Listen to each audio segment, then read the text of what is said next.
देखो, मैं आपको एक चीज़ बताता हूँ। मानने में और करने में बहुत ज़्यादा डिफरेंस होता है। कैसे? जिस देश में गाय को माता मानते हैं, उस देश में गाय की ऐसी हालत है।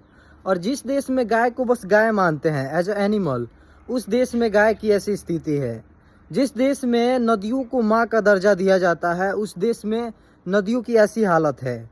और जिस देश में नदी को बस नदी माना जाता है, उस देश में नदी की ऐसी हालत है। जिस देश में स्कूल को शिक्षा का मंदिर माना जाता है, उस देश में स्कूल की ऐसी स्थिति है। और जिस देश में स्कूल को बस स्कूल माना जाता है, उस देश में स्कूल की ऐसी स्थिति है।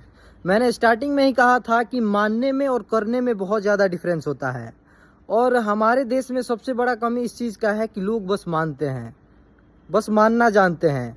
भाई, अगर तुम किसी चीज़ को कुछ मानते हो तो दिस इज़ योर रिस्पॉन्सिबिलिटी कि तुम उसकी हिफाजत करो, तुम उसकी ख्याल रखो, तुम उसका ध्यान रखो। लेकिन हमारे देश में तो ऐसा है नहीं, बस मानना है लेकिन उसका ख्याल नहीं रखना है। भाई, अगर तुम किसी चीज़ को मानते हो तो ये तुम्हारी जिम्मेदारी है कि तुम उसका ख्याल रखो, तुम उसका ध्यान रखो। मैं नहीं जानता।